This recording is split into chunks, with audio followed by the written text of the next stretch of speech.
అల్లు అర్జున్ పుష్ప 2 తర్వాత total lineup మారిపోయిందా? ఎప్పుడు touch చేయని కొత్త జానర్స్ పై కాన్సన్ట్రేషన్ చేస్తున్నాడా? టాలీవుడ్ దర్శకులతో కాకుండా ఇతర ఇండస్ట్రీ డైరెక్టర్స్ కి సై అంటున్నాడా? ప్రభాస్ కథతో బన్నీ సినిమా చేయబోతున్నాడా? పుష్ప సిరీస్ చిత్రాల తర్వాత టాలీవుడ్ దర్శకులతో కన్నా ఇతర ఇండస్ట్రీ ఫిల్మ్ మేకర్లతో కొలాబరేట్ అవుతున్నాడు అల్లు అర్జున్. పుష్ప 2 తో ఇమేజ్ డబుల్ కావడంతో ప్రేక్షకులను మరింత ఎంటర్టైన్ చేసేందుకు సరికొత్త జానర్స్ వర్సటైల్ దర్శకులతో వర్క్ చేసేందుకు ఇంట్రెస్ట్ చూపిస్తున్నాడు. దీంతో పుష్ప 2 కు ముందు అనుకున్న లైనప్ ఇప్పుడు మారిపోతోంది. ఫిల్మ్ మేకర్లు మారిపోతున్నారు. ఈ క్రమంలోనే త్రివిక్రమ్ తో ఫిక్స్ అయిన వెంచర్ ను వదిలేయాల్సి వస్తే తారక్ ఆ ప్రాజెక్ట్ ను చేజిక్కించుకున్నాడు. ఈ సినిమా మైథాలజీ డ్రామాగా ఉండబోతుందని టాక్. త్రివిక్రమ్ ప్రాజెక్ట్ నుంచి క్విట్ అయిన ఐకాన్ స్టార్ తమిళ దర్శకుడు అట్లీతో ఓ సైన్స్ ఫిక్షనల్ మూవీని సిద్ధం చేయబోతున్నారు. ప్రెజెంట్ ఈ సినిమా షూటింగ్ ముంబైలో జరుగుతోంది. అత్యంత భారీ బడ్జెట్ చిత్రంగా తెరకెక్కిస్తోంది సన్ పిక్చర్స్. ఇక దీపిక పదుకునే ఫిమేల్ లీడ్ గా ఫిక్స్ కాగా మృణాల్ ఠాకూర్, జాన్వీ కపూర్ హీరోయిన్లుగా నటించబోతున్నారని టాక్. ఇదిలా ఉంటే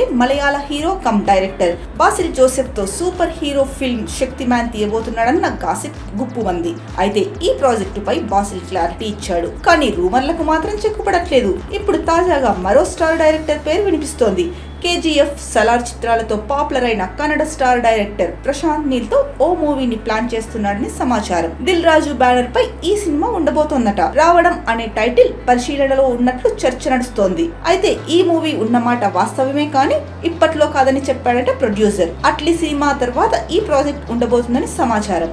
అయితే ఇది ప్రభాస్ తో చేయాల్సిన ప్రాజెక్ట్ అని, బట్ డార్లింగ్ క్విట్ అయితే బన్నీ చెంతకు చేరిందని సమాచారం. రావడం మైథాలజీ బ్యాక్ డ్రాప్ స్టోరీ అన్న బజ్ నడుస్తోంది. మరి త్రివిక్రమ్ మైథాలజీ స్టోరీని కాదని బన్నీ ప్రశాంత్ నీల్ తెరకెక్కించే ఇతిహాస గాథకు గ్రీన్ సిగ్నల్ ఇస్తాడా, లేక ప్రశాంత్ తన మార్క్ రా అండ్ రస్టిక్ గెటప్ లో అల్లు అర్జున్ ని చూపిస్తాడా? ప్రెజెంట్ త్రివిక్రమ్ కి దూరంగా ఉన్న ఐకాన్ స్టార్ ఈ దర్శకుడికి ఫ్యూచర్ లో ఛాన్స్ ఇస్తాడా? Let's see.